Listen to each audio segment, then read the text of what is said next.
Maintenant, place aux nouvelles vues explosées dans la version 2017.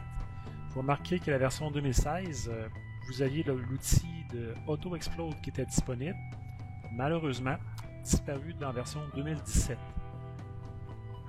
Ensuite, vous avez aussi le déplacement en mouvement continu qui était disponible dans la version 2016, disparu aussi dans la version 2017. Donc, vous ne retrouverez pas en soi les déplacements avec la méthode comme celle-ci, de déplacer et de venir tout simplement appliquer et d'ajouter d'autres morceaux par la suite. Il y a moyen de le faire, et c'est le but de mon petit vidéo, de vous montrer comment s'en sortir dans la version 2017.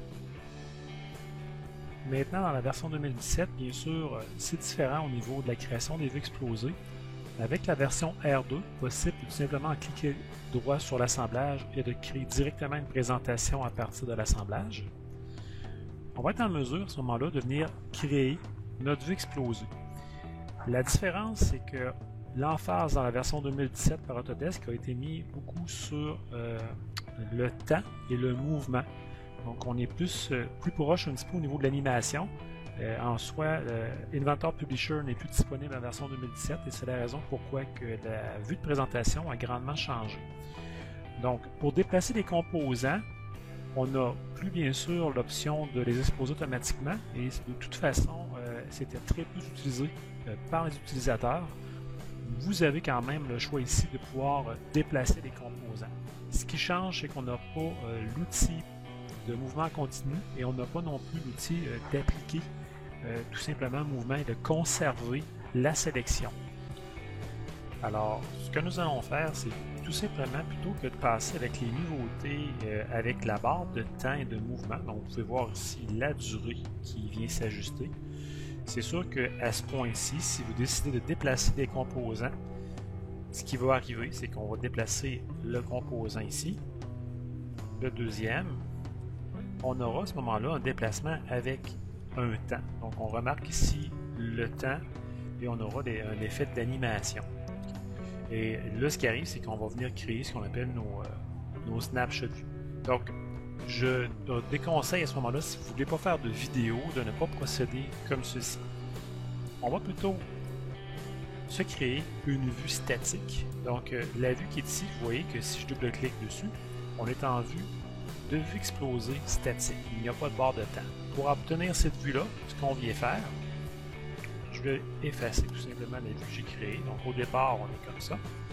Vous avez la barre de temps ici et on a aussi ce qu'on appelle le scratch zone. Donc c'est la zone où il n'y a pas de temps. Si vous créez une vue à partir de là, donc si je m'écris tout simplement un snapshot view, vous avez un double-clic ici dans votre vue et vous allez tomber avec la vue comme on avait dans la version antérieure d'Inventor.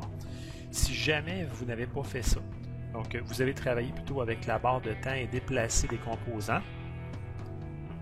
Alors je déplace mon composant ici, j'en déplace un autre. Et à ce moment-là, vous allez avoir une barre avec un déplacement et on peut venir cibler un endroit précis ou se mettre carrément à la fin du temps. Et on aura à ce moment-là une nouvelle vue.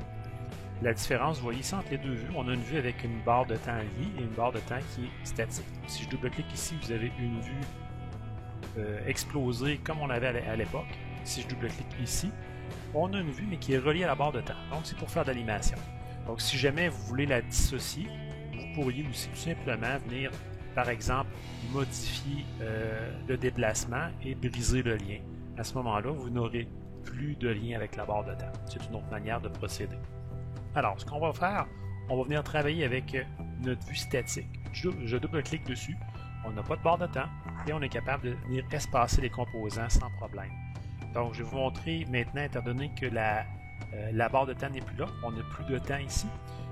On n'a pas bien sûr le fameux ajout tout simplement continu qui n'est pas disponible, mais ça a changé un petit peu. En fin de compte, il est possible de le faire. Si je viens cliquer le boulon qui est là et je le déplace, okay? Qu'est-ce qui arrive si je viens cliquer directement sur le second élément? On voit qu'il n'est pas ajouté, donc il se déplace, mais il n'a pas été ajouté au déplacement.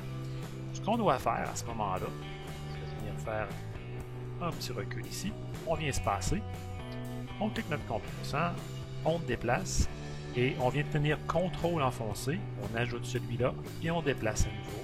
Je tiens CTRL, je prends celui-là et je continue mes déplacements, comme c'était à l'époque. Okay? Donc, ce qui fait que ça fonctionne, c'est aussi parce que lorsque je m'en viens déplacer les composants, vous avez ici un outil qui vous permet de venir, oui, je déplace mon composant, mais vous avez ici ce qu'on appelle le Add Remove Component. Si il est activé comme c'est là, donc on peut tenir CTRL et l'ajouter. Si vous le désactivez ici, lorsque je vais tenir CTRL et j'ai cliqué sur celui-là, vous voyez qu'il vient de rajouter dans la section précédente. Donc vous avez la manière de dire, oups, j'ai oublié quelque chose, je tiens CTRL, je clique, il le rajoute tout simplement. Donc vous avez le choix de le désactiver ou de l'activer. Donc c'est important, bien sûr, de connaître ce petit bouton-là qui va vous permettre de créer des vues comme c'était à l'époque. À ce moment-là, vous allez avoir encore vos pièces, vos déplacements, chacun des déplacements. Si vous avez oublié une pièce, vous pouvez venir la rajouter. Donc, on tombe pas mal avec le même type d'explosion qu'on avait dans la vue antérieure. Donc, je termine ma vue ici. Donc, la barre de temps ici, dans mon cas, vous voyez, elle s'est quand même créée. Par contre, ma vue, elle était faite ce qu'on appelle en zone indépendante. Donc, j'ai cette vue-là qui a été faite. Et cliquez droit dessus, on crée notre mise en plan à partir de cette vue-là. Ou à l'inverse, vous pouvez directement créer votre vue, aller chercher la vue que vous avez ici et venir tout simplement créer votre vue explosée. Donc, c'est semblable, mais il faut vraiment faire attention à ce petit point-là au niveau des vues explosées pour ne pas avoir de problème. Alors, en espérant que ce petit vidéo vous aidera à mieux comprendre les vues explosées avec la version 2017.